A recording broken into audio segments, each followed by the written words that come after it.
Returning to my high school days, I accidentally bumped into the arms of the man who would one day become my husband. At that time, still the carefree playboy, he teased, "I like women who are busty, slim-waisted, and long-legged. A sprout like you doesn't stand a chance." I nodded in understanding and replied, "You're blocking my way to find the top student." Later, rumors spread through the school that I was dating the academic star. He broke down, cornered me, and threatened, "Chinwan, if you dare start dating early, I'll break your legs." By the time we reached university, the academic star confessed his feelings to me. The one who preferred busty and slim-waisted women ended up carrying me off, pinning me down, and coaxingly asked, "Sweetheart, want to try what it's like with a 20-year-old? I had crashed into a warm chest, and reflexively clutched at the corner of his clothing. In an instant, countless memories flooded my mind, before I could steady myself.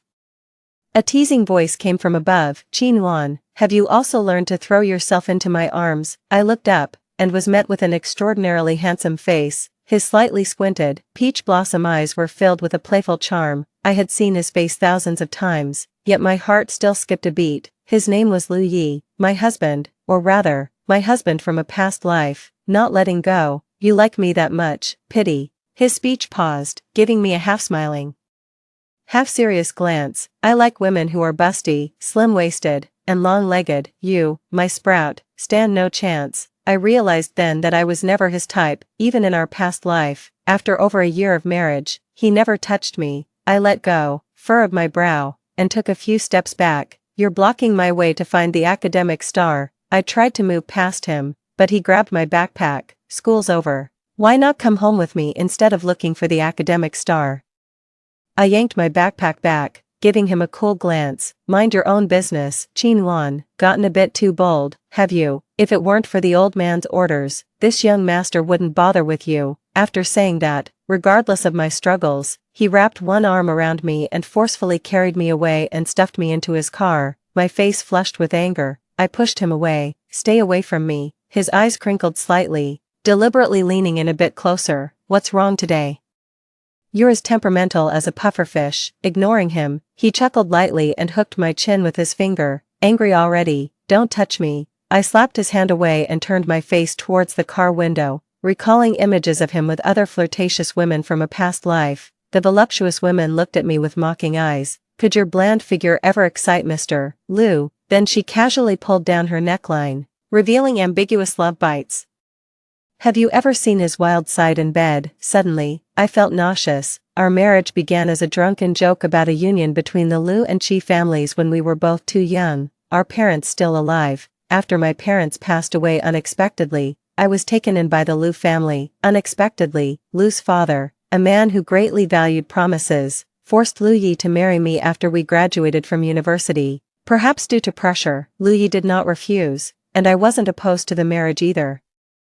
After all, being someone who values looks, Liu Yi was undeniably handsome, even without love. Just seeing him was a pleasure. I thought I could overlook his infidelity, but reality proved otherwise. Deep down, I clearly realized I liked him, even though I was aware that he wasn't a good person, an acknowledgement I found difficult to accept. So, I immediately asked Liu Yi for a divorce and moved out of his house. As I drove, I found myself aimlessly unsure of where to go next. Then, after a head-on collision with a truck, I opened my eyes to find myself back in my high school days, facing Liu Yi teasing me about being skinny, hitting a sore spot once again. Perhaps because I was a premature baby and often ill as a child, my development was slower than my peers. I always appeared younger than my age, even after being taken in by the Liu family 3 years ago and receiving special care. My physical development still lagged behind my peers. "Alright, it's all my fault. Have some milk to calm down," Liu Yi said, handing me a bottle of milk with a tone like he was talking to a child. I was so angry I wanted to smash the milk bottle on his head. Whether it was Liu Yi now or 6 years later, he was equally irritating. He kept talking and playing with a strand of my hair. When I couldn't take it anymore and kicked him towards the other side of the car, he suddenly asked the driver to pull over. The window rolled down, and I heard Liu Yi whistle towards the roadside.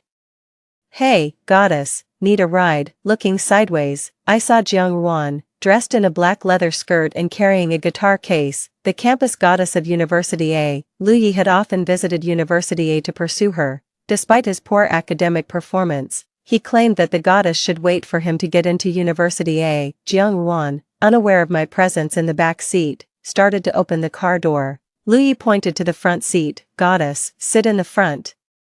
My little friend here is throwing a tantrum and won't let me near. Jiang Ruan looked over and nodded with a smile at me. Once she got into the car, all of Lu Yi's attention was drawn to her, with him endlessly praising her. He complimented her skirt, the small braid beside her ear, and everything about her that matched Lu Yi's aesthetic perfectly. Unfortunately, in a past life, Lu Yi couldn't decide on his own marriage, and his dream of marrying the goddess was shattered. Jiang Ruan had joined a band outside of school, where she was the guitarist. They were performing at a bar tonight, and she invited Lu Yi and me to watch. I excused myself, saying I needed to study at home. Lu Yi disagreed irrationally and dragged me straight into the bar saying, "All you know is studying, you've become dumb from it." Facing Lu Yi, who was already 1.8 meters tall, I felt as powerless as a little chick. Other than calling him a tyrant, I had no choice. After sitting down, Jiang Ruan left first to prepare backstage. After a few romantic songs, it was Jiang Ruan's band's turn. Different from the earlier soft tunes, their music ignited the whole venue, and even I couldn't help but be captivated. Jiang Ruan, playing the guitar on stage, was effortlessly cool, making me admit that Lu Yi had great taste. She was someone even I liked. A hand waved in front of me. "Are your eyes glued to the stage because she's that beautiful?" "Yes, very cool," I replied, brushing Lu Yi's hand away and applauding enthusiastically for the performance. "Cooler than me." I rolled my eyes at him as a response to his narcissism. Lu Yi clicked his tongue and shook his head. "You've seen nothing yet.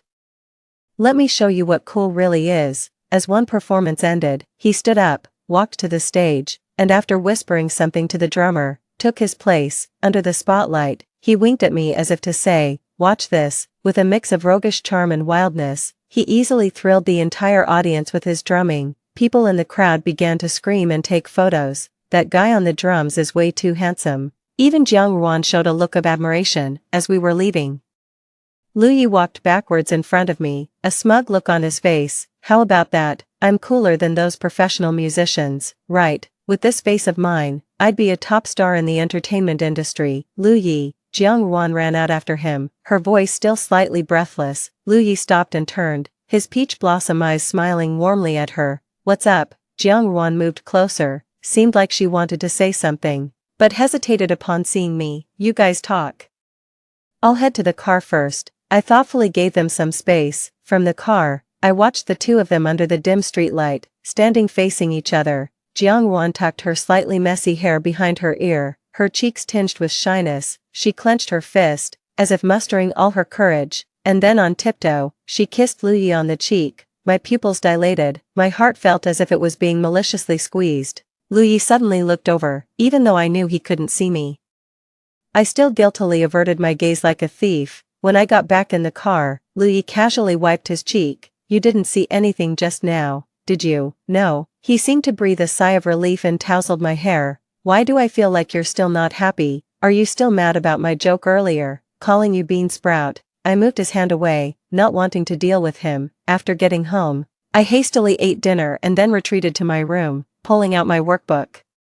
I stared at the unfamiliar problems until my head throbbed, and finally, I just closed the book and went to bed. In my groggy mind, all sorts of jumbled memories threatened to explode my brain. Gradually, my entire body felt as if it was in a furnace, my bones aching from the heat. In a haze, I seemed to see Lu Yi's face, twisted and terrifying. He reached out to hug me, and I stared at his cheek, crying out in irritation. I disgustingly pushed his face away, but he kept coming closer, so I scratched wildly at his face. He restrained my hands and held me tightly, his voice both anxious and soothing by my ear. "Sweetheart, be good, okay? It won't hurt once we get to the hospital." When I awoke, I was lying in Lu Yi's arms, feeling sore and weak all over. He was behind me, holding my hand as he clipped my nails. I didn't move, just quietly watched his actions. When he finished with the last nail, I moved my head and looked up at him. His handsome face now bore several scratch marks. "Lu Yi, will you be my brother?" He placed his hand on my forehead. "Silly, haven't I always been your brother?" A sense of security instantly filled my hollow heart, as if I had grabbed a lifeline. Maybe I was wrong in a past life. Being relatives suits us better than lovers. With this realization, even Lu Yi seemed more agreeable to me. I guiltily pointed at the scratch marks on his face. Did I do that? He propped me up against the headboard and took a thermal lunchbox from the table. He scooped up a spoonful of rice porridge and brought it to my lips. Who else would dare touch my face but you? I gave a sheepish smile and apologized. I reached for the spoon to feed myself, but he moved it away. Don't move around, you really are my ancestor now. The old man would have come through the phone to smack me for not taking good care of you if he knew. I don't know how he gets his information so quickly abroad. There must be a traitor in the family, daring to tattle on me. Listening to his complaints, I suddenly felt like laughing. It's great to have a chance to live again. This time, I will definitely find my happiness. After recovering from my illness, I threw myself into my studies. Besides that, I began to drink milk and eat nutritious meals every day, and I kept up with regular exercise. I believed that with my efforts, I would develop better than in my previous life. Louis noticed that I had signed up for yoga at the gym and he signed up for basketball. Usually, at this time after school, he would have been playing games on his computer. I thought about it and advised him, you don't need to exercise just to keep me company. I can manage on my own. He glanced at me sideways. Who said I'm doing this for you? I just felt like playing basketball. I shrugged and ignored him. An hour later, when the yoga class ended, I was leaning on the wall as I walked out of the studio. As soon as I stepped out, a hand grabbed my arm. And Louis's voice came from above. What's wrong with your legs? Trying hard not to cry, I said. I have a cramp. He sighed and squatted in front of me. Chi-Wan, what would you do without me? Come on, I'll carry you back. No need, I can walk slowly. Louis reached out and swept me into his arms, disregarding my protest. Hold tight, or don't blame me if you fall. Louis, put me down. He pretended to throw me, which frightened me into clinging tightly around his neck. His prank successful, he laughed heartily. Now you're behaving. Annoyed, I pinched his cheek hard. He then suddenly sped up. Louis, slow down, I'm scared. Say something nice. Louis is the kindest person in the world. Louis is not nice at all. He's the most unreasonable person in the world. That was my first thought when he accused me of puppy love a week ago. After a pop quiz, looking at my disastrous test paper, I approached Yan Zhao from the next class, hoping to discuss my academic issues. After all, he was known for his excellent academic performance and was patient and good-tempered. His way of explaining topics was easier to understand than the teacher's, and I had consulted him before. This time, too, I approached him with ease. After flipping through my test paper, Yan Zhao gave me a strange look. Did you write this mess on purpose? You weren't this bad before. I smiled awkwardly. I hadn't touched high school problems for years. How could my level not drop? If I said I woke up and forgot everything I knew, would you believe me? He didn't comment and just started explaining the problems to me. This continued for a week, and as a thank you, I would bring him some tasty treats. Over time, rumors started flying. Rumors said I was feigning ignorance under the guise of seeking advice, but actually, I was pursuing Yan Zhao. Some even took misaligned photos and posted them on the school forum. What was merely me whispering a question in Yan Zhao's ear was shot as if I was kissing him. My leaning on his chair was captured as if I was resting on his shoulder. When I was unaware of these pictures on the forum, Louis suddenly appeared. His face full of anger, he yanked me up from the seat next to Yan Zhao. Louis, what are you doing? He gripped my hand painfully. His strength was great. I just couldn't break free. After being forcibly dragged out of the classroom, Louis pulled me into an empty classroom. He trapped me between his arms and scolded me harshly. Chi-Wan, how old are you to be thinking about dating so early? I'm not dating anyone early. If you're not dating, then why were you so close and affectionate with him? If it's a peck on the cheek now, will it be a kiss on the lips next? I told you I'm not. Stop falsely accusing me. I had never been yelled at like this in my life. He wouldn't believe what I said, and in my panic, tears uncontrollably started flowing. A knock on the door interrupted us, and the anxious voice of Yan Zhao came through. Chi-Wan, are you in there? Louis' temper flared even more. From now on, you are forbidden from seeing him. Do you hear? Who I see is none of your business. Whether I'm dating or not has nothing to do with you either. Stop meddling in my life. Say that again. Louis punched the door frame. Terrified, I didn't dare to breathe, just staring with tears swirling in my eyes. Chi-Wan, remember this. If I catch you dating, I'll break your legs. Just then, the other door to the classroom was pushed open, and Yan Zhao stormed in. Let her go. I'm disciplining my person. What's it to you? Get lost. I pushed him forcefully with both hands. I'm not your possession. You're the one who should get lost, Louis sneered. Oh really? I can't manage you, is that it? Then I'll call someone who can. 2 hours later, at the guidance office, Louis's mother and Yan Zhao's parents were all present. The corridor outside the window was filled with curious classmates. I wished I could just disappear. In my last life, I never had to have my parents called in during my whole student career. This life, however, I was experiencing a social death. Louis, the instigator, stood with his arms crossed against the wall, waiting to see me get disciplined. I glared at him fiercely and explained to everyone that Yan Zhao and I were not in a romantic relationship. Yan Zhao also insisted it was all rumors and demanded an investigation into who was spreading manipulated photos online. After a series of questions and investigations, the truth finally came to light. The student who took the photos admitted their mistake and apologized to me and Yan Zhao. Louis grabbed the student by the collar, furious. Are you sick? Who gave you the right to take those pictures? Louis, let go, look at yourself. His mother scolded with a disgusted look. Apologized to Nguyen. Louis approached me, his face showing some embarrassment. I'm sorry, I misjudged you, but how do you explain being so close physically as a boy and a girl? I was about to lose my temper when his mother slapped the back of his head.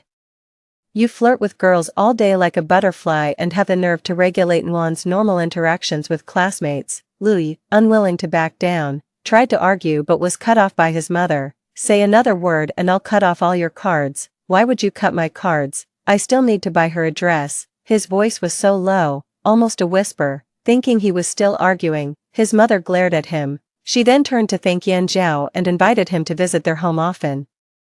Louis snorted disdainfully, his eyes rolling. After the drama, Louis's mother hurried back to work. School was just about to be dismissed, and Louis grabbed my arm, wanting to take me home. I sharply pulled away. Men and women should not touch each other. He took a deep breath, his knuckles ready to rap my head, but he restrained himself. On the way back, Louis opened the car door for me, but I ignored him and walked straight to the passenger side. At dinner time, he sat on the left side of the rectangular dining table, so I took the seat on the far right. As he stood up to move closer, I raised my hand to stop him. Men and women should not get too close. This upset Louis so much that he lost his appetite and sullenly returned to his room. Before bedtime, there was a knock on my door. Opening it, I saw Louis and was about to close the door on him, but he wedged his foot in and handed me a cup of hot milk, pleading, "Sweetheart, can you stop ignoring me?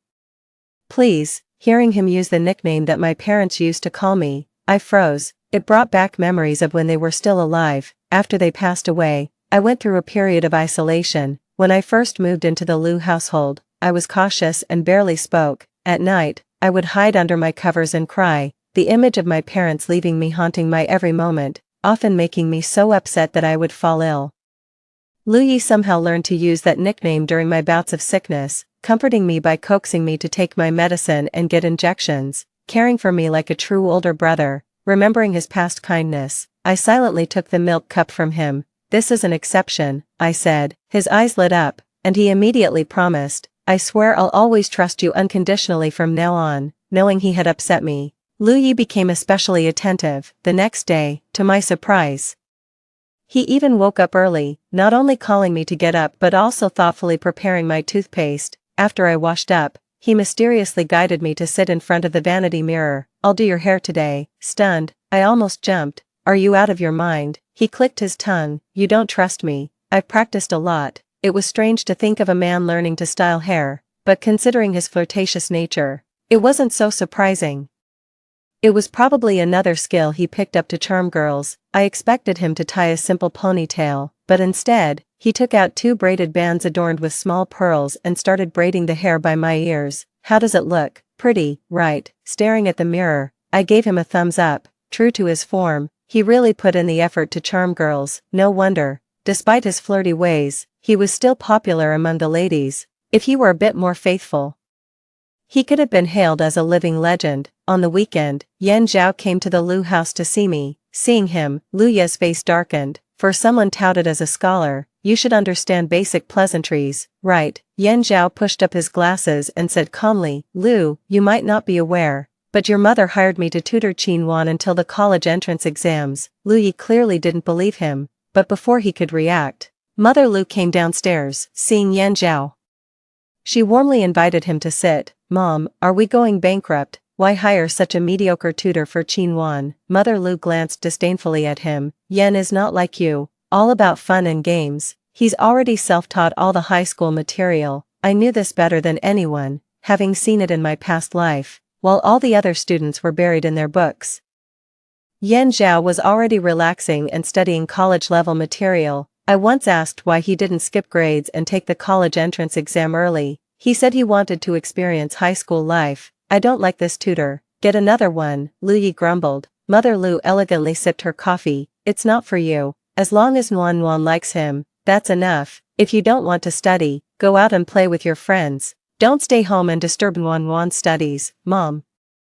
Am I really your son? I've been wanting to ask the same question. What exactly about you resembles me or your dad? Seeing Lu Yi at a loss for words, I smirked secretly. After greeting Lu Ye's mother, I called Yan Zhao to the upstairs study. Not long after we closed the door, Lu Yi arrived, seemingly on a whim, saying he also wanted to join us in studying. Yan Zhao and I exchanged glances, thinking it was just a momentary interest of his and didn't take it seriously. After forcefully inserting himself between Yan Zhao and me, Lu Yi then established a study method. If I had questions I didn't understand, I should let Yan Zhao explain to him first. Once he understood, he would explain it to me, he claimed. This way, the grasp of knowledge is more solid. I sighed heavily and laid my head on the desk. Lu Yi, by the time you understand something enough to explain it to me, the day might be over. Who are you looking down on? I'm not stupid.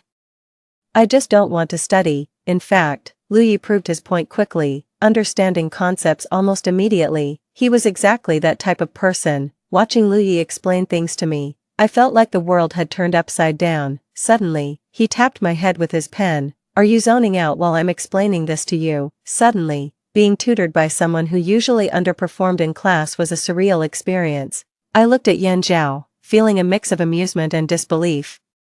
And he just smiled knowingly. What are you looking at? Focus on the problem, said Lu Yi, blocking my view as he leaned on the desk. A month passed, and Lu Yi was still around. His friends no longer called him out to hang out. He was determined to stay home and tutor me. His friends were shocked. Time flew, and before we knew it, it was time for the college entrance exams. Lu Ye's improvement was nothing short of miraculous. It was hard to believe that in my previous life, he had to rely on his family's donations and a sports recommendation to get into University A. Soon after the exams, it was my 18th birthday. The Lu family organized a simple and warm birthday party for me, inviting close friends. Everything was similar to my previous life, except this time Yan Zhao was also there. After the dinner, as I saw my friends out, Yan Zhao, the last to leave, handed me a small gift box. A birthday present. I hope you like it. I accepted it with surprise. I thought those books you gave me were my present. Setting a low expectation then giving the real gift adds to the surprise, doesn't it? He replied. I couldn't help but laugh. Indeed, having him around was the biggest surprise of all. He was the unexpected that I had anticipated. Open it and see. If you don't like it, I can get you another. I was curious about what kind of gift a top student would give. Upon opening the box, I almost laughed out loud. Do you think it's cheesy? I shook my head with a smile. No, I love it. After all, who wouldn't like gold? Yan Zhao also smiled. There are two ways gold is formed, from the death of massive stars in the universe or from the collision of neutron stars. These intertwining neutron stars, staring at each other beyond time, explode at the moment of their final touch, sending ripples through the universe and scattering gold across the vast cosmos. The explosion of these neutron stars occurs about once every 100,000 years, making gold a romantic symbol of the galaxy. I held the gold rabbit pendant in my palm. Is this the romance of a science student? No, if it were anyone else, I'd simply say gold retains its value, he replied, the atmosphere becoming subtly charged. Nuanyuan, let's both apply to University B, he suggested, holding the necklace. I thought of Lu Yi for a moment, then shook my head to clear him from my thoughts, and finally said, okay. Returning to my room, I bumped into Lu Yi. You're happy with his gift, but when I give you a gift, you don't even give it a glance. Who really matters more to you? I felt a twinge of guilt remembering how he had mysteriously wanted to show me the gift he prepared that morning, which I had declined. I had already known what he was going to give me. A room full of princess dresses. I remember the first time he took me to see them in my past life. I was completely dumbfounded. Lu Yi, are you planning to start a wholesale clothing business? I asked. He looked a bit disappointed. You don't like it? I'm 18, not 8. I'm past the age of dreaming like that, I told him. So in this life, when he suggested once again that I check out the gift, I declined and said we'd go another day. Chin-won, do you like him? His sudden question snapped me back to reality. No. In Luya's eyes was a depth I couldn't fathom. If you say no, then I believe you. He handed me a black box. Happy birthday, 18-year-old Chin-won. As he walked away, I opened the box. Inside was a key and an address. Driven by curiosity, I decided to check it out. Half an hour later, I arrived at the destination. As I opened the door to the apartment, my mom's voice greeted me. My dear baby is home. Tears instantly fell as I entered the room. Everything was so familiar. Just like the home in my memories, two adorable life-sized robots approached me. My dad's familiar voice echoed. My baby is 18 already. Why the tears? I burst out laughing, my eyes blurry with tears as I followed them to the dining room. The room was filled with balloons and flowers, and photos of me from over the years. On the table was an unlit birthday cake. A projection on the wall played videos of my childhood birthdays up until I was 8. In the video, my parents sang happy birthday. And as I closed my eyes to make a wish, my dad playfully smeared cake on my nose. I screamed and smeared it back, laughing heartily. What's your wish? My mom asked. Naively, I had said, I want to be mommy and daddy's little princess forever, with an endless supply of princess dresses. My heart skipped a beat as those blurry memories became clear. I had forgotten I ever made such a wish. Reflecting on the past, it seemed like every birthday wish came true, except for this year's. Thinking back to when I was 18 in my past life, and Louis gave me a room full of princess dresses, my nose tingled. So that was why he had given me so many dresses. Only now, in this life, did I understand his intentions, and it made my heart ache. The video continued, showing animated characters filling in for the birthdays they hadn't spent with me. When it reached my 18th birthday, the animated character of my dad told me to look for a gift in the room. I followed a path laid with petals to the balcony and pushed open the door leading to the next room. A room full of princess dresses greeted my eyes. For a moment, it felt like I was back in my past life. Only in that past life, Louis hadn't let me open the door to the next room. I had misunderstood his intentions. Even felt he was being perfunctory, overwhelmed with guilt.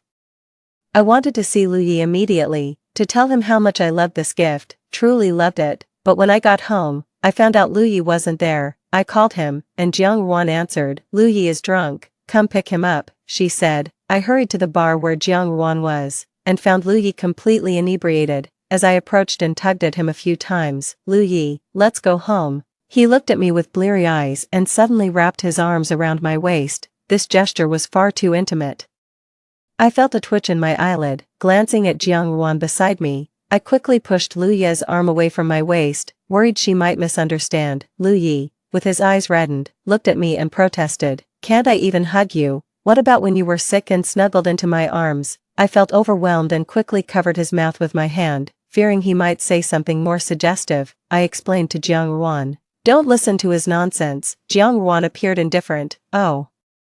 I've known about this for a long time. You knew already. I wasn't sure whether to be surprised by her calmness or by the fact that Louis told her everything. His brain might not be quite right. I suggest you have it checked, she commented. I was about to retort to her personal attack when she added, he said he liked me and wanted to pursue me, but every time it ends up with me initiating. If he's not asking me to teach him how to braid hair, he's asking for help picking out dresses.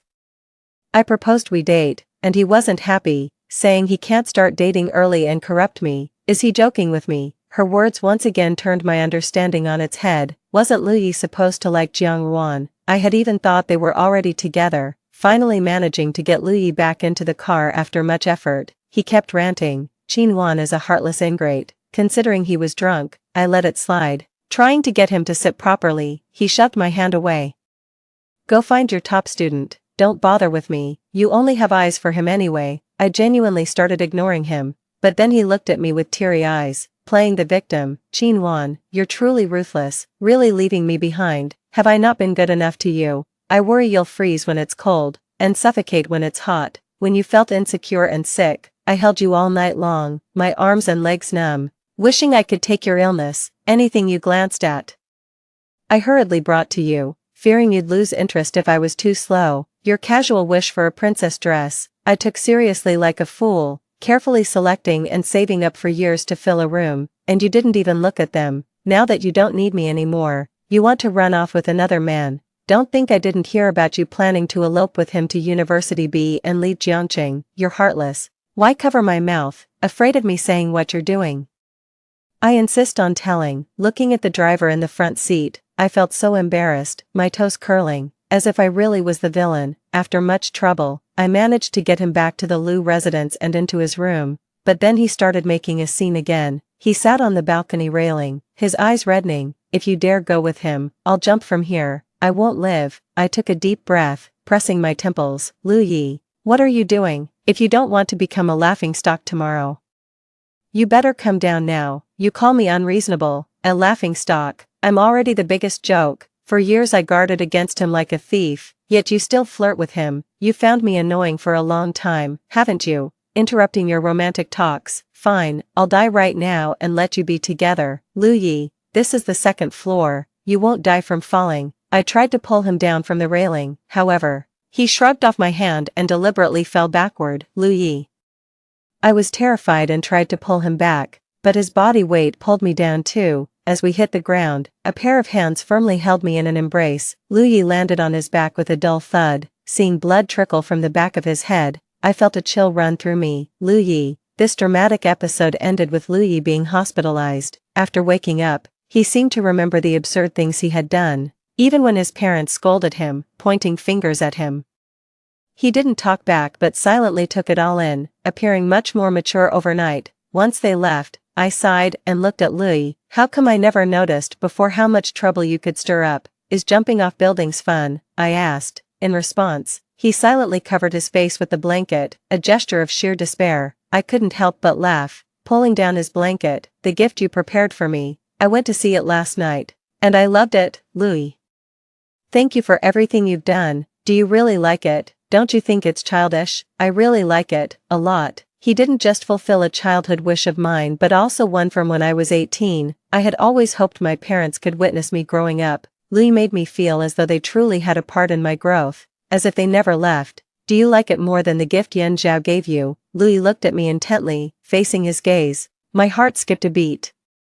Those eyes were so compelling, although he was just looking. It felt like a declaration of love. I looked away and nodded. So, are you still considering going to University B? He might not have wanted to hear the answer to that question. Half jokingly, I countered, if I go to University B, are you going to jump off a building again? He turned his face away, ignoring me. Fortunately, when it came time to submit university applications, he didn't make a fuss anymore, but to my utter surprise, I received 2 admission letters from University B. When I saw Liu's name on one of them, I was sure the mailman hadn't made a mistake. I confronted Liu with the letter. You applied to University B too, as you see. He smiled at me. Why? I thought you always wanted to go to University A. What do you think? Liu stepped closer, causing me to step back until I was against a wall with no way to escape. He rested one hand beside my ear against the wall, leaning in slightly. His warm breath on my face. Why do you think I did it? He whispered. Heat rushed to my face, and I turned to run. I don't know. He blocked my way with his other hand, trapping me completely between his arms. Isn't it obvious enough? I've made a fool of myself, practically dying for you, and you don't think I see you as just a sister, do you? Isn't that what it is? I'm not your type. I used to think my ideal type needed to have a big chest, a slim waist, and long legs, and that anyone who didn't fit these criteria wasn't suitable. But all those standards are for people I don't love. When I fell for you, all those standards shattered. Liu, I like you, only you. My heart raced. More from disbelief and shock. Liu, go play this game with someone else. Don't joke with me, or we can't even be friends. I'm not joking, I'm serious, but I don't like you, and I'm afraid to like you, because of a past life. He casually dropped the bombshell. My eyes widened in shock. You remember too, as he nodded. All the bitterness in my heart surged forth. How can you even say you like me knowing you have memories from a past life? Does liking me mean constantly seeking the company of other women? Liu, you disgust me. Liu wrapped his arms around me from behind, stopping me from leaving. His voice was low and choked with emotion as he whispered in my ear. There was never anyone else. There has never been. The one I've loved from the beginning to the end has always been you. I've never touched anyone else. All those rumors are false. At first, I didn't understand that my feelings for you were of love. I thought my care and possessiveness were just because I saw you as a sister, but later, I realized it was different. So when the old man suggested we get married, I was truly happy, but soon I realized you didn't care about me, you weren't concerned about the scandals surrounding me, nor whether I came home or not. That's why I never dared to touch you, I was afraid you couldn't accept it. Lu Yi mentioned again the woman who came to provoke me at the beginning, he had never touched her. It was she who drugged him in an attempt to climb the social ladder. He simply turned the tables and let her face her own music, her plans thwarted and her reputation ruined. She came to me in a fit of rage, trying to drive a wedge between us, and I actually believed her. Without confirming with Lu Yi, I asked for a divorce. You have no idea how my heart shattered when I heard over the phone that you wanted to divorce me. Nguyen, since we have a chance to start over, can you give me another chance? I didn't give Lu Yi an answer because I was too scared to try again. In the following days, I kept avoiding Lu Yi. This avoidance lasted until the beginning of the school term. At this university far from home, the only two people I knew were Lu Yi and Yan Zhao. Because I was avoiding Lu Yi, I ended up interacting more with Yan Zhao. But Yan Zhao was also busy, right from the start. He was a favorite of the professors and was often pulled away for tasks.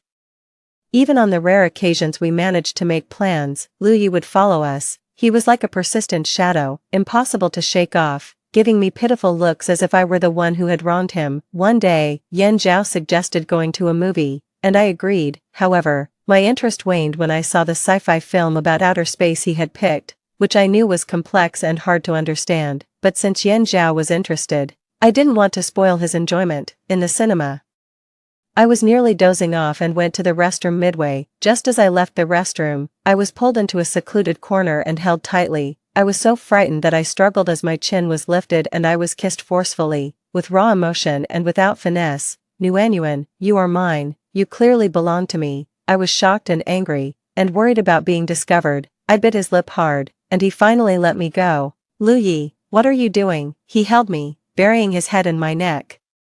His voice hoarse. I'm just jealous of him, insanely jealous. Nguyen, please have some sympathy for me, let me hold you for a while. Lu Yi held me until the movie ended. It wasn't until Yan Zhao called that I pushed Lu Yi away. Let me go, Yan Zhao is looking for me. I had barely taken a few steps when Lu Yi pulled me back, causing a sharp pain in my neck as he bit and sucked, leaving a conspicuous red mark. Lu Yi. I covered my neck, my eyes red with anger. Nguyen. Tell him to go back by himself. In October, it was Lu Ye's birthday. I was still hesitating whether to celebrate with him when he called first. A coughing sound came through the phone. Nguyen, I feel so awful. Are you coming to see if I'm okay? I arrived at his apartment 10 minutes later. This place was originally bought by Lu's father for us to live together. It was just that initially I wanted to avoid Lu Yi and went straight to live on campus. I rang the doorbell, but there was no response, so I called him, but no one answered. Worried that something had happened to him, I used my key to open the door. What greeted my eyes was Lu Yi, bare-chested and wearing only casual pants. His slightly wet hair was still dripping water, and the droplets slid down his handsome face to his sexy collarbone and chest. I forced myself to look away. I rang the doorbell, but you didn't answer. I came in because I was afraid something had happened to you. Is Nguyen worried about me? I choked at his question. It seems you're not that sick, so I'm leaving. Don't go. Will you stay with me for my birthday? I don't want to be all alone. My heart softened, and I stayed. His birthday celebration was a candlelit dinner, all prepared by himself. The fruit wine he made was delicious, but it was quite strong. His black shirt was unbuttoned at the top, and his skin shimmered seductively under the candlelight. Nguyen, do you like what you see?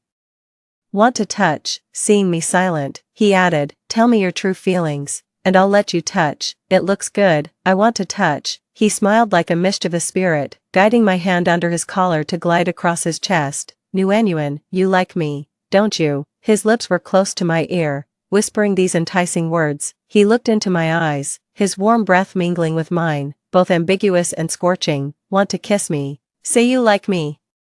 I didn't speak but responded by kissing his lips. The next moment, he took control. The sound of our kisses and soft moans amplified in the quiet night. During a brief pause for breath, Lu Yi murmured, naughty Nguyen. The next day, I woke up to screams. Opening my eyes, I saw the startled face of Lu's mother. Lu Yi, I'm going to break your legs. How could you seduce Nuanyuan into bed when she's so young? A few minutes later. In the living room, Lu Yi was kneeling shirtless. The ambiguous marks all over his body made me want to crawl into a hole. What did I do to him last night? Am I that fierce? I covered most of my face with a pillow, listening to Lu's mother scold him. Actually, I didn't feel violated. If anything, I was the one who took advantage of him, glancing at the marks on his wrists. My toes curled on the floor, and fragmented memories came together. Under the dim light, I was straddling him, and Lu Yi, with a soul-capturing smile, stuffed his tie into my hand and coaxed, "Nuanyuan, say you love me, and I'm all yours. You can do whatever you want. If you're afraid that loving me doesn't feel secure, tie me up, lock me up, so I can only see you. Nuanyuan, say you love me." As if seduced by a devil, I uttered, "I love you." He triumphantly buried his head in my neck and chuckled, "Naughty Nuanyuan, I love you too. Now it's reward time." My mind was full of mosaic images, and I regretted it so much that I bit the pillow. Lu's mother's voice brought me back. "Nuanyuan, don't worry, Lu Yi will definitely take responsibility. Let's get engaged first, and then marry after graduation. How about that? I don't need him to take responsibility." Lu Yi became anxious. "Then you have to take responsibility for me.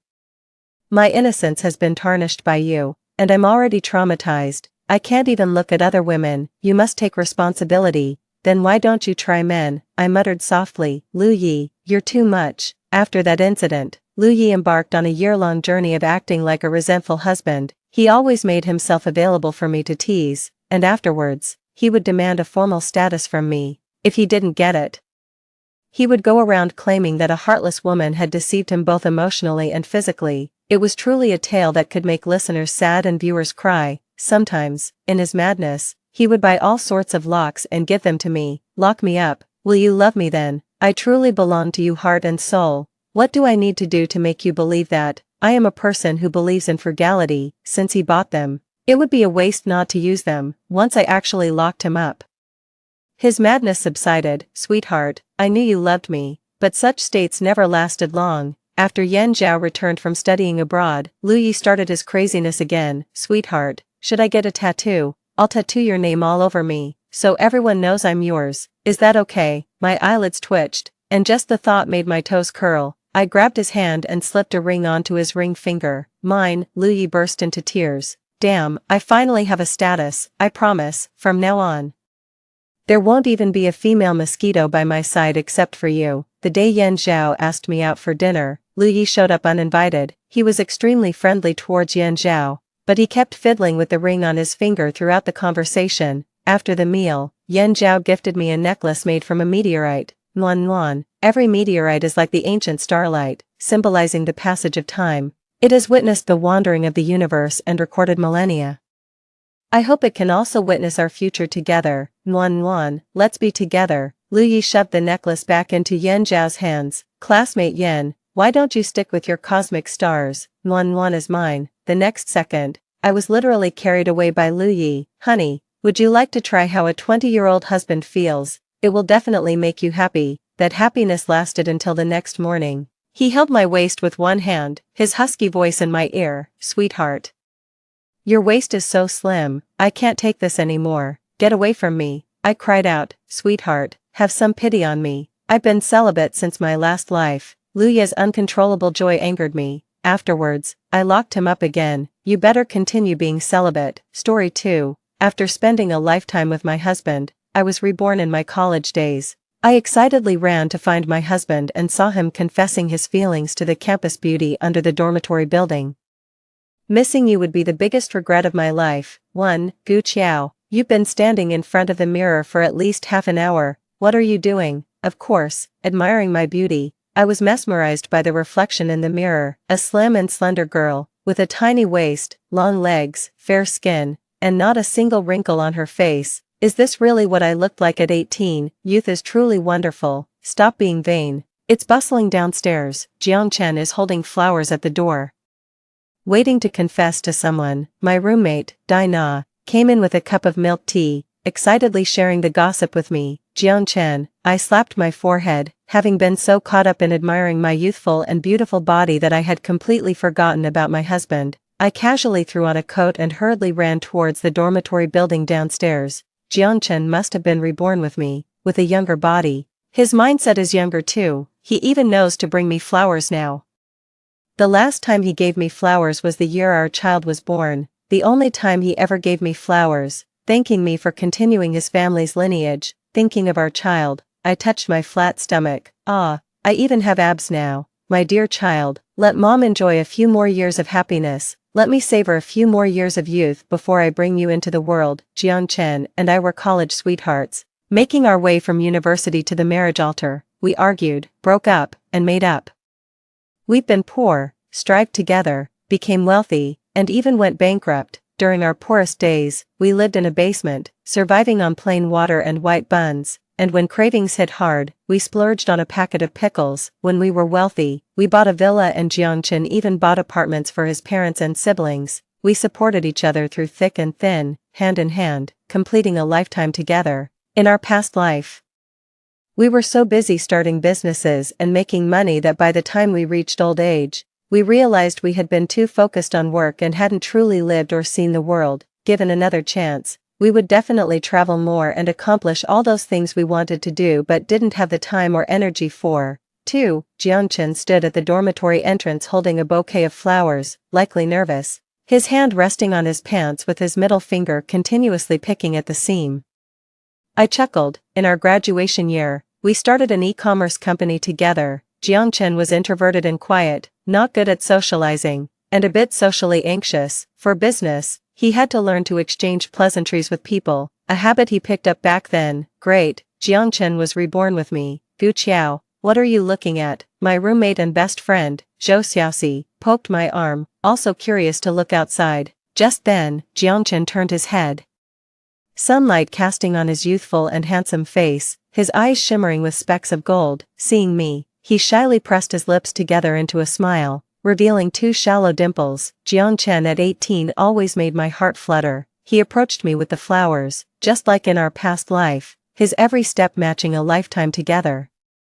I took a deep breath and opened my arms, ready to embrace my happiness once again. Zhou Xiaoxi, I've liked you for a long time, missing you would be the biggest regret of my life. Would you give me a chance to be my girlfriend? Zhou Xiaoxi was clearly flustered. She blushed, looking around as many onlooking students started to chant, say yes, say yes, say yes. I numbly withdrew my hands, only then realizing that Jiangchen was passionately gazing at Zhou Xiaoxi. His gaze was straightforward and fervent. Amidst the bustling world, his eyes only saw Zhou Xiaoxi. I stood beside Zhou Xiaoxi, feeling like a mere backdrop, unnoticed by Jiangchen, who didn't even spare a glance in my direction. So, Jiangchen, who has been my husband for a lifetime, has he always harbored feelings for Zhou Xiaoxi instead? I staggered back 2 steps as memories from a previous life flooded my mind. It had rained lightly that day as I rushed out to collect a parcel. Zhou Xiaoxi mentioned she had left my umbrella at the library and insisted on lending me her jacket and hat instead, claiming they were waterproof and would prevent a cold in the chilly weather. Hurriedly I wore her clothes and dashed outside, only to bump into Jiangchen the moment I exited the dormitory. He grabbed my arm, his head bowed, and confessed, I like you, be my girlfriend. I had been fond of Jiangchen for a long time, having fallen for him since the start of the school term.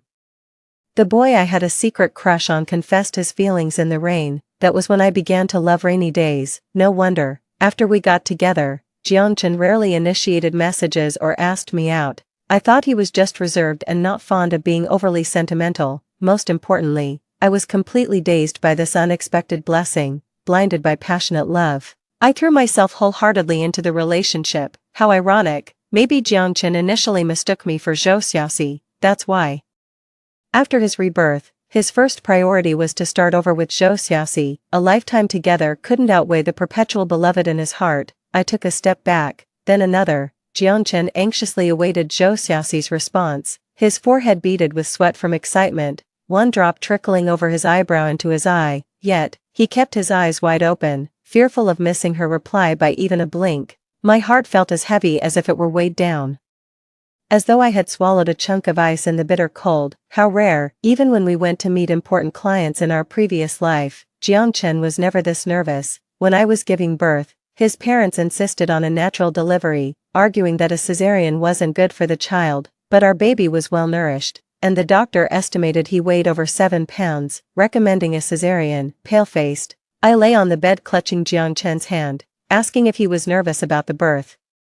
He casually remarked, "Modern medicine is advanced, don't worry unnecessarily," and then he went off to play video games. I was furious then, yet after the surgery, he brought me a bouquet of flowers. That's just how Jiang Chen is, a slap followed by a sweetener. He wasn't nervous about childbirth, meeting clients, our son's college entrance exams, nor about getting a daughter-in-law, but this confession, across 2 lifetimes. Why was he so nervous now? I looked intently at Jiang Chen. The man I had loved all my life, his features overlapped with the shadows in my memory, shattering the beautiful dream I had lived. Stay together, stay together, stay together. The world around was noisy and chaotic, the sounds seemed distant and then close, and the figures before me overlapped. I pinched my palm, I felt like I might be suffering from heatstroke. I need to think it over. Facing the jeering crowd, Zhou Xiaoxi looked panicked. She glanced around the crowd and finally cast a pleading look at me. At that moment, Jiang Chen finally noticed me. He walked over briskly with flowers and firmly squeezed my arm. "Gu Qiao, this is wonderful. Are you here too? You're the closest to Zhou Xiaoxi. Please, persuade her for me. I've really liked her for many years now. I promise I'll treat her very well in the future. Please, help me, too." The dazzling sunset bathed Jiang Chen in a soft golden light. I looked at his partly illuminated face against the light, and my memories took me back to the year we started our business. By the time we finished work at the company, it was already midnight, and there were no buses or subways running. Taking a taxi was out of the question since it was too expensive, and our home was quite far from the company. A taxi fare of over 30 yuan could cover both of our daily expenses. The winter streets were so cold that our toes numbed, but as I walked with Jiang Chen, breathing out misty air, I felt an unstoppable joy in my heart. Life was tough, but I was not alone. Having the person I loved by my side made the future look promising and bright. Jiang Chen rarely took the initiative, but this time he held my hand and thanked me for being willing to endure hardships with him, promising a better life ahead. He said he loved me. 3. This is between the two of us. Why put Gu Qiao in a difficult position? Zhou Xiaoxi's crisp voice rang out as she walked up and took my arm, lifting her chin gracefully towards Jiang Chen. "I need to think about this. You go back first. Let's go, Gu Qiao. Let's go have dinner." After saying this, Zhou Xiaoxi, leaving a dejected Jiang Chen behind, pulled me away. 4. Come back to reality. Zhou Xiaoxi waved her hand in front of me. "Your noodles are going to get mushy. You look so preoccupied. What's on your mind?" Chewing on my chopsticks, my emotions were mixed. "Don't you accept Jiang Chen?" I asked cautiously, then felt foolish. Having been reincarnated back to our college days, Jiang Chen and I were both free, legally. He owed me nothing, and the promises of the past life were just that, past. Now, we were neither spouses nor lovers. He indeed had every right to pursue happiness anew. Hey, just because he says something, doesn't mean I have to agree. What would that make me? Men, they only treasure what they can't easily have. Let's leave him hanging for a couple of days and see how he behaves. Zhou Xiaoxi spoke nonchalantly, used to the attention from many boys. Jiang Chen, despite his graceful looks, was not exactly a world-class handsome guy. I took a sip of my noodle soup, trying to suppress the sour feeling inside, and couldn't help but feel a bit envious of Zhou Xiaoxi. Zhou Xiaoxi's parents were well off, her father owned a company, and her mother was a civil servant. Unlike Jiang Chen and me who came from the countryside, Zhou Xiaoxi had the confidence and pride of a city kid. What I longed for but couldn't have, to her, was just commonplace. 5. Jiang Chen wasn't brought down by Zhou Xiaoxi's rejection. Having lived a lifetime once already, his mental resilience had greatly improved. He started showing up daily at our dormitory, diligently bringing Zhou Xiaoxi various gifts, flowers, milk tea, snacks, fried chicken. Our dorm mates, having eaten his gifts, began to tease Zhou Xiaoxi. From initial sadness and anger to resignation, my mindset also quickly stabilized. Jiang Chen hadn't even considered that I might have reincarnated too, looking at me as if I were a stranger, and even blocked me to avoid misunderstanding with Zhou Xiaoxi. 60 years of shared life, wasn't there any familial love if not romantic love? Only then did I realize how terribly wrong I had been. I had loved Jiang Chen all my life, whereas he, perhaps, had just endured me. In our youth, we were together because of a misunderstanding. He was too shy to break up with me because of his thin skin. As time went on, I ended up helping him so much that I even paid for my own dowry when we got married. He felt indebted and found it even harder to speak up for me. This long life was like a beautiful fairy tale for Jiang Chen, however. It was a suffocating cage. He didn't love me, but he couldn't leave me either. Now that he has finally escaped from the cage, why would he want to get involved with me again? Xiaoxi, are you really not considering accepting Jiang Chen? Dana asked, nibbling on the braised chicken feet Jiang Chen bought, her eyes twinkling with the light of gossip. Zhou Xiaoxi was applying a face mask and spoke in a hushed voice as if squeezing the words from her throat. What are you talking about? The Red Army's long march was still 25,000 miles long. Of course, I must thoroughly test a man. I was deeply engrossed in my book when a sudden thought struck me. Where does Jiang Chen get all this money to buy so many things? Oh, damn, it suddenly dawned on me. Our class has an annual high-value scholarship, which awards the recipient 10,000 yuan each year, and I've been letting Jiang Chen have that spot. Both of us came from poor rural families. But my grades have always been better than Jiang Chen's, and my family's financial situation was even worse. The counselor even specifically told me that I was the most suitable candidate for the scholarship, but thinking of Jiang Chen's perpetually faded genes, I decided to give the spot to him and chose to do part-time jobs to support myself. Now, I just want to slap myself hard. The scholarship money was just distributed, and there Jiang Chen was, flush with money. And he's using it all to chase after Zhou Xiaoxi. Fuming, I stood up abruptly and snatched the box of chicken feet from Dana's hands. I want some too. Dana jumped in surprise. What's the matter? Are you that hungry? Eat, eat, eat. It's all yours. Oh, right, Gu Qiao. Did you hear about the new Alumni Association scholarship the school is offering? I smacked my thigh as I gnawed on the chicken feet, realizing I had forgotten about it. There's a senior from our department who graduated 2 years ago, Pei Ning, who had a successful startup. I heard he raised several hundred million just in funding. He recently collaborated with our school on a project and on a whim decided to sponsor 2 students from our department. One spot went to someone from the class next door, and the other, naturally, went to Jiang Chen, because I gave it to him, unlike the school's scholarship. The one from Pei Ning covers all university tuition and living expenses for 4 years, which later became Jiang Chen's startup capital after graduation. I spat out the chicken feet and rushed to the counselor's office. In my past life, I had told the counselor I was withdrawing from the competition, but this time, I couldn't miss the opportunity. Breathless, I reached the counselor's office and leaned against the door. Gasping for air, inside, a tall figure stood with his back to me. Indistinct against the light, but his voice was a familiar, cold tone. Teacher, Gu Qiao has already given up this spot. Please give it to me. Wait, I panted, wishing my glare could kill Jiang Chen. Wait a minute, teacher. I want to compete for this spot again. The counselor brightened up upon seeing me. Oh, Gu Qiao, you've finally come around. It's right for you to focus more on your studies instead of working all the time. With your talent, you should really be concentrating on your academics. Jiang Chen looked at me incredulously, clearly surprised by my behavior. Gu Qiao, you've always refused scholarships, haven't you? Seeing Jiang Chen so close, my heart involuntarily clenched. Gu Qiao, I really need this money. Could you let me have this opportunity? Jiang Chen lowered his head and gazed at me intently, her beautiful eyes cast downward, a hint of pleading in her expression. I could never resist Jiang Chen when he looked at me like that. Whenever he made that face, I would have moved heaven and earth for him, even plucking the moon from the sky if he asked. Gu Qiao, can you help me out, please? These words felt so familiar, repeated countless times throughout our long yet fleeting lives together. Gu Qiao, my younger brother is grown up now. He wants to get married. You're his sister-in-law. You wouldn't want to see him stay single forever, right, Gu Qiao?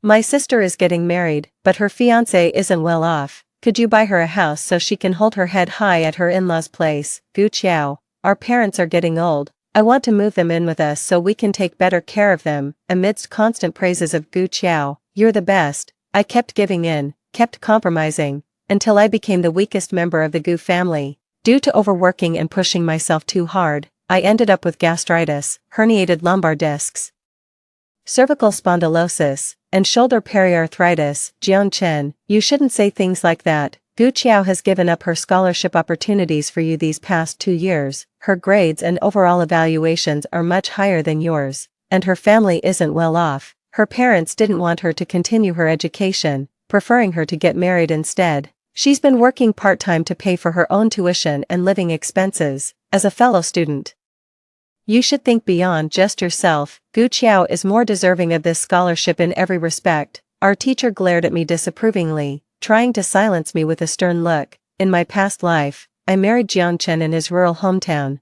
Our teacher took a day-long train ride just to give me a generous red envelope at the wedding. On that day, she held my hand, her eyes brimming with tears. Gu Qiao, you need to learn to love yourself. It took me 2 lifetimes to truly understand the meaning of her words. In my previous life, Jiang Chen was the brightest light in my dim world, my salvation and my hope. In this life, I am determined to be my own light. Having left the office deep in thought, Jiang Chen looked at me again and again. He scrutinized me with furrowed brows, his gaze inquisitive and frankly quite rude. Unable to tolerate it any longer, I turned around. What are you looking at?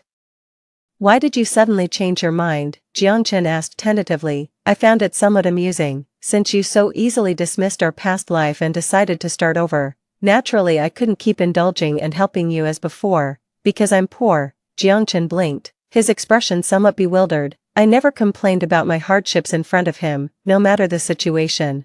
I always managed to smile and insisted I was fine. Clearly, my behavior was vastly different from before my rebirth. Xiao Bao, you're here. Where's Xiao Bao? I looked around, meeting Jiang Chen's expectant gaze. Gu Qiao, you've been reborn too. I neither confirmed nor denied it, simply giving Jiang Chen a deep look before striding forward. Hey, Gu Qiao, why are you upset? Since that's the case, let's just lay everything out on the table. My demeanor frustrated Jiang Chen, as I had pampered him all his life and he was unaccustomed to such coldness from me. Jiang Chen and I sat on a bench by the school lake, the sunlight casting a fine layer of gold leaf upon the water's surface. The scenery was beautiful, but I had no heart to appreciate it, because Jiang Chen said that the happiness of my last life was something I had stolen. I've been tolerant of you for a lifetime and have paid for my own mistakes.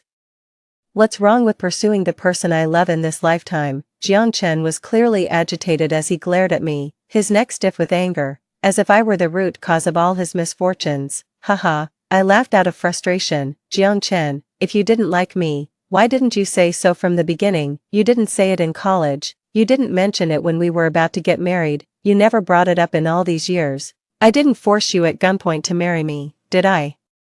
Jiang Chen grew even angrier. It's all your fault. Right after I confessed, you immediately told your roommate, and Dana, with her big mouth, announced it in the class group, saying I should treat everyone. If I broke up with you right then, what would our classmates think? After we got together, everyone kept saying how good you were to me, as if I'd be branded a heartbreaker the moment I left you. Gu Qiao, it's all because of you. You put me on this moral high ground, coercing me for a lifetime with conscience and morality. In my memory, Jiang Chen was handsome, his pale skin and distinct features making him shine brightly. He was the most attractive person I'd ever seen, whether as a youth, an adult, or an old man. Squinting, I scrutinized Jiang Chen's face inch by inch and for the first time noticed that his skin, although fair, was slightly dull, and he had 2 pimples on his chin. His nose was high but a bit too broad, making him look less refined.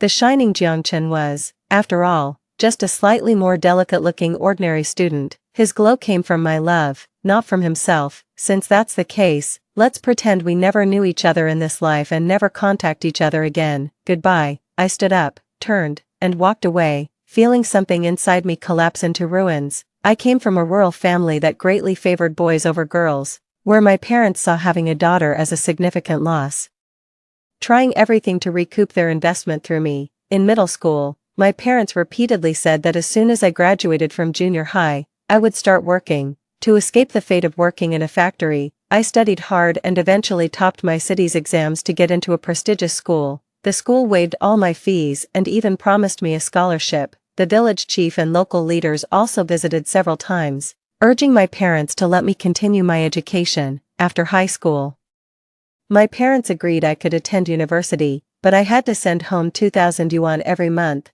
I agreed without hesitation and then found an excuse to transfer my household registration to the school. After moving my registration, I blocked all contact with my parents. They had never traveled far in their lives and, due to their lack of concern, didn't know my specific major or class. With the help of the village chief, I finally freed myself from my parents during my university years.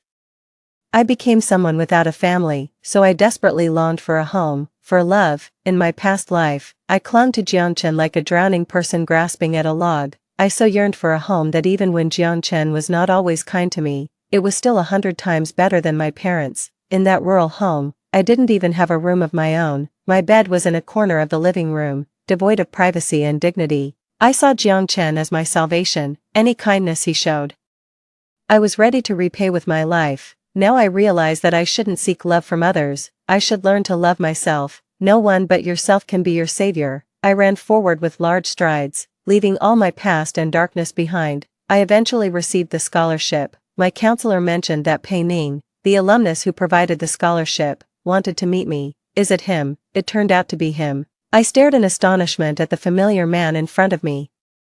He was one of our company's investors who injected funds to save us after our company went bankrupt. After I married Jiangchen, he disappeared from our world. I didn't expect to see him again and couldn't help feeling excited. Hello, Senior Pei. Thank you, Senior Pei. My serious bow made him laugh. Please, have a seat. Meeting Pei Ning was delightful, and we even exchanged contact information. He mentioned that I could reach out to him if I faced any difficulties in life. Elated, I walked back to my dorm, believing in repaying kindness with even greater kindness. Pei Ning had helped me tremendously in his previous life, and he remains a benefactor in this life. I've spent a lifetime in e-commerce, and now, as it's just beginning to bloom, Pei Ning's company hasn't yet set up an e-commerce team. I could help him with this, considering it a repayment of his kindness. Feeling cheerful, I generously bought a bag of fruits and snacks to treat my roommates.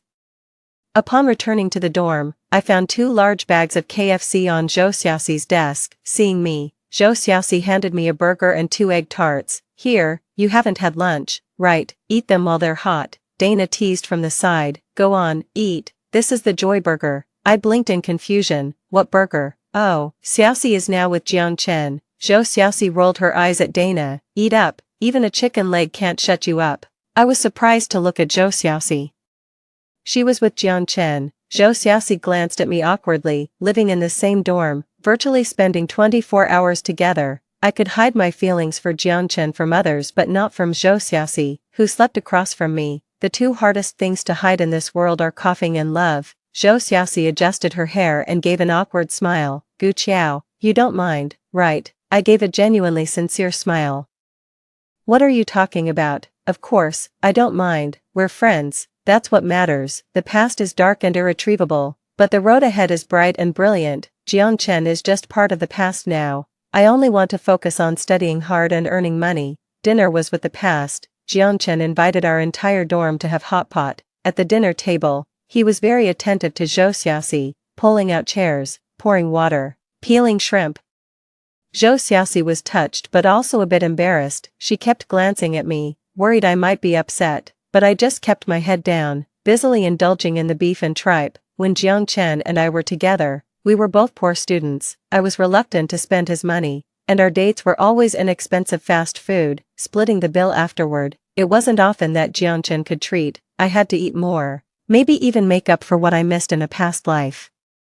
I used to think sincerity could be reciprocated with sincerity, but now I know, human hearts can't be traded for loyalty. When we settled the bill for dinner, Jiangchen paid over 500 yuan. Normally, that would have been half a month's living expenses for him. We might be well off in our later years, accustomed to spending freely, but it's hard to adjust all at once. I wonder what he'll do when he realizes how hard money is to come by now. Everyone thinks being reborn means you know the secret to wealth, but here we are, second-year college students, unable to scrounge up 1,000 yuan between us. I remember some stocks that multiplied in value, though, but in the short term, there really hasn't been much change. Buying a house seems even more unattainable. We barely have enough to cover meals. Where would the money for a house come from? Jiangchen's family situation is pretty similar to mine. The only difference is that he's a boy and the eldest son, so his parents spend all their money on him. That's why he is in a better position than I am. I started spending every day at the library, diligently working on marketing plans. Pei Ning owns a small smart home appliance company. which at the moment only sells in major shopping malls. As an experienced e-commerce professional, I know that time is opportunity. The sooner you enter the market, the bigger the piece of the pie you can secure. In my previous life, when Jiang Chen and I ran a company together, I was in charge of operations and sales, and he handled after-sales service and factory coordination, so, planning was second nature to me, and within a few days, I had prepared a detailed business plan. Did you do this? Pei Ning asked, relaxed, sitting back in his chair, flipping through my business plan page by page, staring at his handsome face. I couldn't help but feel a bit nervous. In my past life, although I had achieved some success through relentless effort, I was only slightly better off than the average person, but Pei Ning, he was the real tycoon. If I could gain his recognition and join forces with him, my achievements in this life could reach new heights. Not bad. Our team is already preparing to set up an e-commerce department. Come intern at my company when you're free from classes. Really, thank you, senior. I clenched my fists, my eyes sparkling as I looked at Pei Ning.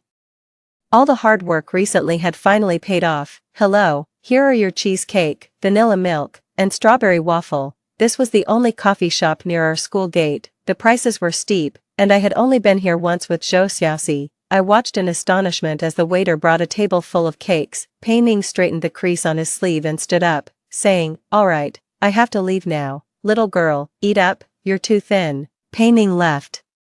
Taking my carefully crafted business plan with him, I settled into the chair, slowly enjoying the cake. The cheesecake was very soft, with a rich creamy taste, so sweet. What did you say? Jiang Chen asked you for money. Dana stared at Zhou Xiaoxi in disbelief, and I was also surprised. After my initial shock, I somewhat understood. This behavior of Jiang Chen's was something I had indulged in the past. I worked hard at my jobs while he spent his time in the library after class. As a result, I ended up being more financially stable than him and often gave him money to help out. He was too proud to ask, so I just treated it as a loan. Jiang Chen and I were each other's first love, and we never got involved with anyone else after getting together. Perhaps Jiang Chen thought that borrowing money from a partner in such a close relationship was normal, like borrowing money from a good buddy. How much did he ask for? How could he bring himself to ask? How long have you two been together?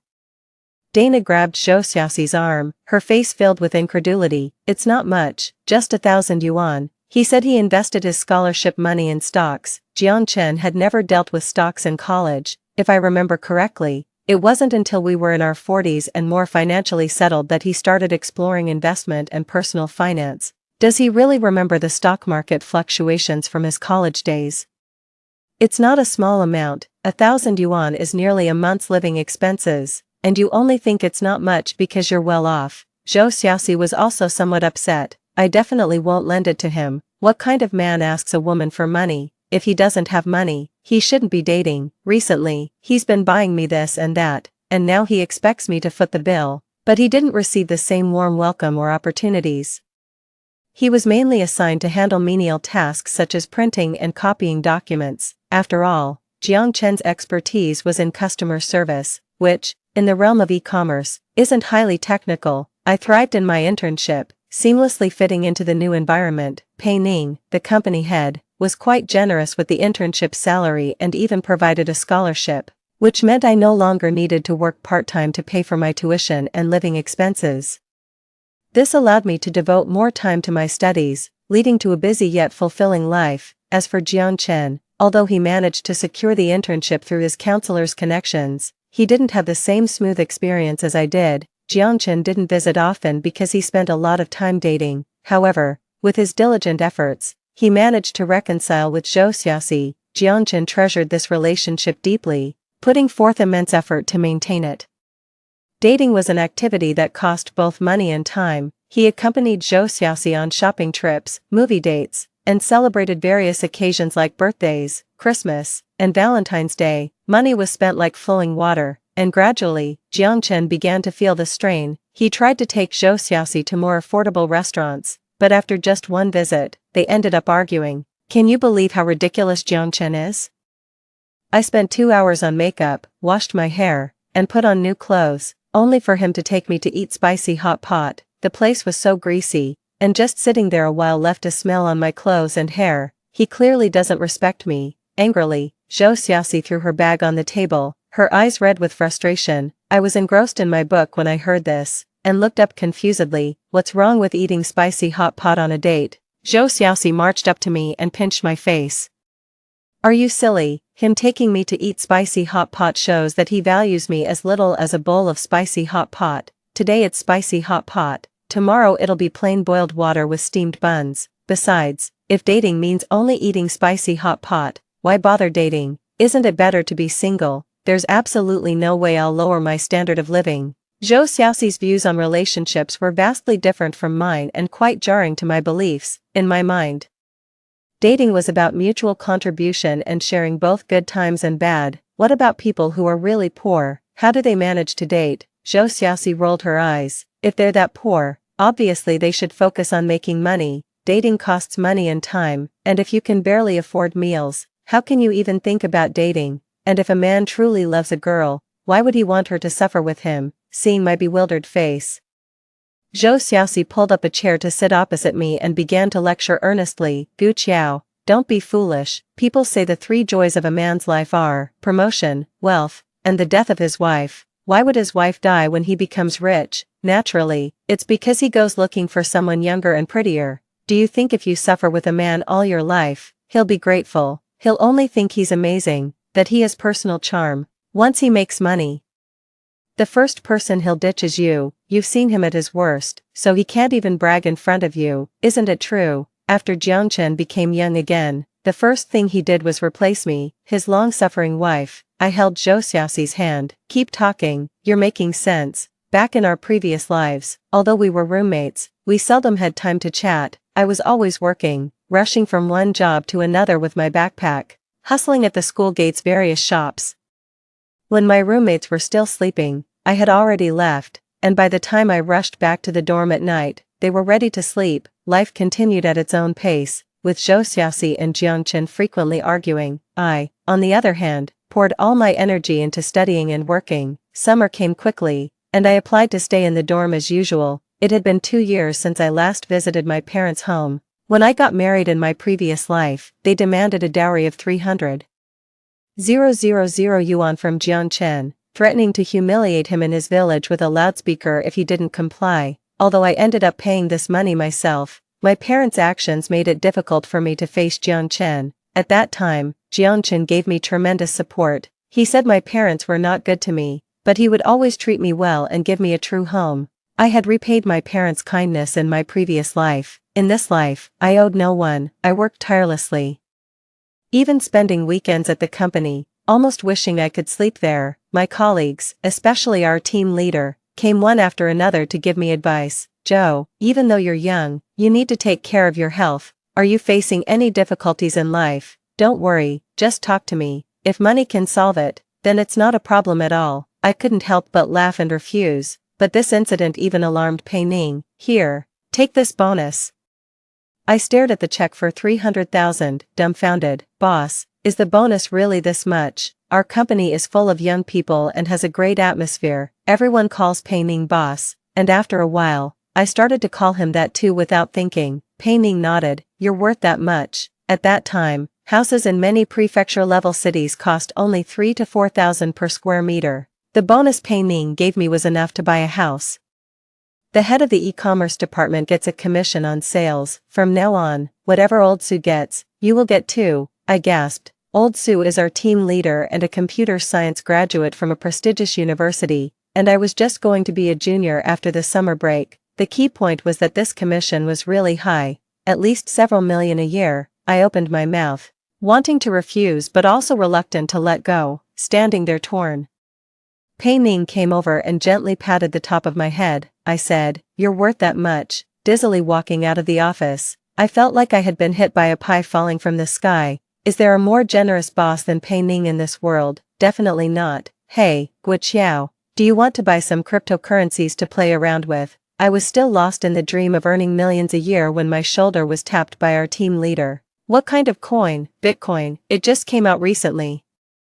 And it seems pretty interesting. Bitcoin, the same Bitcoin that was a few cents each when it first came out and later rose to $140,000 each. So, I spent the entire 300,000 check on Bitcoin, ending up with 500,000 Bitcoins. Buying too much of this stuff was unnecessary, as it would be hard to sell in large quantities later on. With these 500,000 bitcoins, what else would I have to worry about in my life? Suddenly, I felt an endless surge of confidence. The future me was already a billionaire. What else was there to fear? Of course, I still needed to work. No matter how rich I might be in the future, I still need to eat and buy a house now. Brother, I finally found you. Brother, I was seriously reviewing an operational report when suddenly a baby's cry broke out in the office. Jiang Taohua, Taohua, what are you doing here? Jiang Chen stood up awkwardly, his face flushed red. Brother. Something happened at home, brother. Everyone in the office stood up because Jiang Taohua was only 19 years old, and with her baby face, she looked more like a high school student at first glance. A high school student holding a baby was an odd sight no matter how you looked at it. Jiang Chen, who is this? Jiang Chen sternly took Jiang Taohua and headed outside. I remembered that something indeed happened in Jiang Chen's family a year ago. His father had broken his leg while working on a construction site, and it was quite serious. I even helped with some of the medical expenses at the time. But why did Jiang Taohua bring a child with her? Jiang Taohua was a traditional rural girl who dropped out of junior high to work and support her brother's education. After working for several years, she had an early marriage and started a family with a boy from the village. Her family received a dowry of 100,000 yuan from the groom's side, but her own dowry was only 3 quilts, making her life quite difficult after marriage. However, she was extremely proud of her brother, who attended a prestigious university, always talking about him with great admiration. Jiang Chen's younger brother was still in middle school, and with their father's recent accident, the family was facing hard times. Sure enough, Jiang Chen soon came upstairs, looking dejected, and pulled me aside. Gu Qiao, could you lend me 100,000 yuan? I thought I was hearing things. What? Gu Qiao, he's the man you've called dad for so many years. You can't just ignore this, can you? Are you out of your mind? He's your dad. What does that have to do with me? Jiang Chen took a deep breath. Then, please, for old time's sake as classmates, lend me some money. I promise I'll pay you back. Get lost. Jiang Taohua had her hands full with marriage and children, and Jiang's mother had to take care of her youngest son and the elderly at home, so it fell on Jiang Chen to look after their father. He began dozing off frequently at work and his performance was a mess. After the summer break, the company revoked Jiang Chen's internship. Without that easy, high-paying job, Jiang Chen had to start juggling part-time jobs, which caused his grades to plummet. Finally, when everyone in his senior year was busy looking for jobs and internships, Zhou Xiaoxi broke up with him again. Zhou Xiaoxi, come out here. Jiang Chen, red-eyed, stood under the dormitory building, yelling for a long time. Dana and I stood by, helpless. Dana was furious, her chest heaving. Jiang Chen is crazy. Why keep harassing her after breaking up? How many days has he been at this? I looked at Jiang Chen with disdain. He had a second chance at life, yet he was messing it up. Poor performance at work, poor grades, and naturally, his love life was failing too.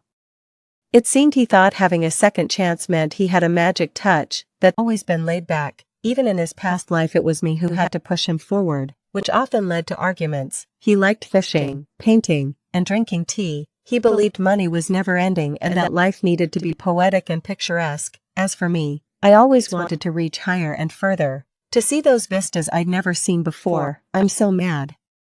Meeting Jiang Chen was really bad luck. Zhou Xiaoxi was so upset she couldn't even eat. You don't know how outrageous Jiang Chen is, always saying we'd get married right after graduation, and he talked about striving together to buy a house here and then moving his parents in. His sister was even scarier. She spent an entire meal talking to me about how I should bear several sons for their family and serve his parents well after we got married. Are they inheriting a throne or what?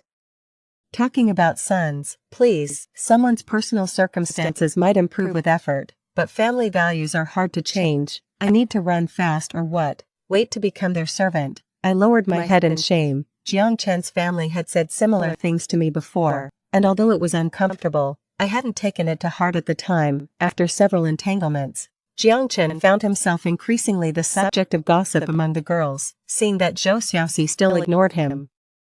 He had no choice but to give up. After all, he now needed to earn his own tuition and living expenses. Besides attending classes, he was also busy working part-time. I am so glad that I didn't dive headfirst into the whirlpool of love like Jiang Chen did. neglecting everything else. Pei Ning kept his promise and gave me a bonus at the end of my senior year. I used that money to mortgage a few well-located properties, and my life began to stabilize. Zhou Xiaoxi remained a close friend of mine. She passed the civil service exam, and her family bought her a house in full, allowing her to live a comfortable and relaxed life. Many of our classmates also stayed in this city, and I ended up being the most successful among them. Later, I heard that Jiang Chen was still single, continually going on blind dates. However, without a house or car, and coming from a less affluent family, not many girls with better prospects were interested in him. Zhou Xiaoxi got married to a high school classmate, a childhood sweetheart who was well-matched in social status. After attending the wedding, I encountered Jiang Chen at the hotel entrance. He looked somewhat haggard, his pale chin covered in stubble. Gu Qiao, are you laughing at me inside? I'm just trying to pursue my own love. What's wrong with that? I chuckled lightly. Jiang Chen, I used to think the same way in my past life. With that, I drove off in my 911 without looking back. Under the sunlight, Jiang Chen stood forlornly at the entrance, watching me leave, unable to move for a long time. End of the story. Jiang Chen's side story. 1. I ended up with Zhou Xiaoxi. Finally, I was with the woman I had longed for my whole life. I was thrilled, feeling as if I had been reborn by fate to rectify this regret. It's not that Gu Qiao was bad. There probably isn't a more virtuous and generous woman than her anywhere. But being with her was just too exhausting. When I first got into university, the village chief and others celebrated, sending me off with drums and gongs. Since childhood, I had been the pride of the village, but after being with Gu Qiao, she overshadowed me in everything. She was better than me in studies, in work, in everything. We started a company together, and whenever I went to the factory or discussed business, everyone would say how lucky I was to have such a great wife. They talked about how outstanding, hardworking, and capable Gu Qiao was. How ridiculous. As if I wasn't competent myself, it seemed like I was living off her success. I grew increasingly tired of Gu Qiao. Every day, she was like a whirlwind, managing the company, the kids, and me. She would urge me to handle business, push me to meet performance targets, and even openly criticize my department's failure to meet quarterly goals during company meetings. She was the same with our child, pushing for academic excellence, piano lessons, basketball. It was as if he was training for a decathlon. Being her son was truly miserable. A woman should be gentle, delicate, pure, and kind to be adorable, just like Zhou Xiaoxi, who could act coy, dress up, and sweetly call me brother. I would have given anything to see her happy smile. 2. We've been together for half a month now. I began to feel that something was off. Why doesn't Zhou Xiaoxi ever pay for anything? It wouldn't matter if I had money, but I'm just a student right now, even though I just received a scholarship. That's my living expenses for the year. When I was with Gu Qiao before, we always split the bill. Gu Qiao always said that men and women are equal now. Girls also work, earn money, and attend university, so it shouldn't always be the boys who pay. I found her point very reasonable. It's the 21st century. After all, I don't mind paying a bit more, but Zhou Xiaoxi should at least contribute sometimes, right? Moreover, she spends so much. One day it's hot pot, the next it's Western food, and then Japanese cuisine the day after. She orders a table full of dishes, takes a few bites of each, and then says she's full. In the end, I reluctantly finish everything because I hate to see food go to waste. I've hinted a few times that Zhou Xiaoxi should pick up the tab, but she just plays dumb. I have no choice but to pay for it all myself. Soon, my money was all spent by Zhou Xiaoxi. When I asked her to lend me money, she even suggested breaking up. I'm sure Gu Qiao must have said something. I know she still loves me, but I've had enough of that life and don't want to rekindle anything with her. It's just terrifying how jealous a woman can be. Is it really impossible for a man to borrow money from a woman? I'm feeling confused. In my previous life, Gu Qiao used to give me money during my toughest times, patting her chest after and saying, "Don't be embarrassed, I'm lending this to you." Although I never had the chance to pay her back. Once we became a family, it didn't seem necessary. I opened my phone to see Gu Qiao's photos, but it was filled with pictures of Zhou Xiaoxi. I miss Gu Qiao a bit. During our internship at the same company, seeing Gu Qiao so vibrant and energetic every day stirred a mix of complex emotions in me, even some resentment. She used to say how much she loved me, and now she seems to be living happily without me. I started to deliberately target Gu Qiao, making ambiguous and odd comments. From initially getting angry, Gu Qiao began to ignore me. I panicked. Indifference, not hate, is the opposite of love. Gu Qiao has started to disregard me. She gets along well with her colleagues, and many have even started introducing potential partners to her. As an intern, she became the team leader's favorite. Even Pei Ning couldn't help but take frequent glances at her, and for the first time, I realized that Gu Qiao is truly a remarkable person. Zhou Xiaoxi is too clingy, and it's starting to annoy me. Doesn't she have her own things to do? And every time she reaches out, it's basically to make me pay. I'm growing increasingly intolerant of her, and we've started to argue frequently. Finally, Zhou Xiaoxi and I broke up again, and this time, it seems beyond repair. I stood outside her dormitory building, calling her name every day, but I wasn't really clinging to her. It's just that I abandoned Gu Qiao to pursue Zhou Xiaoxi, and if I can't make it work with Zhou Xiaoxi, my life would be the biggest joke. For Zhou Xiaoxi, I gave up my studies, my internship, and Gu Qiao. I'm feeling lost. Even though I supposedly had the advantage of a rebirth, why does my current life seem worse than my previous one? All the money I invested in the stock market is gone. Those so-called future blue-chip stocks turned out to be disastrous investments for me. Keeping them might bring profits eventually, but that doesn't solve my immediate crisis. I've started working every day, devoting all my time to part-time jobs. Did Gu Qiao also struggle this much in her past life? Why was she able to maintain good grades while working? I find myself missing Gu Qiao more and more. I heard she got promoted, bought a house, and is now the most favored person around Pei Ning. My parents keep urging me to get married, and my colleagues occasionally try to set me up on blind dates. I don't want to get married or go on these blind dates. These girls, so full of themselves and utterly ordinary, have the audacity to judge me harshly. To them, being born in the countryside and having a sibling are flaws. It's laughable. They don't even come close to matching even a toe of Gu Qiao. What right do they have to look down on me? I've started to pour all my energy into my work, and I've gradually come to realize how much Gu Qiao from my past life really helped me. It turns out, she didn't rely on me all her life. Instead, she protected me for a lifetime. I heard Zhou Xiaoxi is getting married, and I was thrilled. She must come if Zhou gets married, right? Sure enough, I saw Gu Qiao, dressed in a tailor-made suit, looking fresh and sharp, the epitome of a powerful woman. She was so dazzling, shining brighter than the sun hanging high in the sky. I didn't want to appear weak in front of her, so I casually started a topic. Gu Qiao said that in her past life, she too was wholeheartedly pursuing her love. I pretended to look at her nonchalantly, but my heart felt like it was being tightly squeezed, the pain making it hard to breathe. In the end, I lost my moon.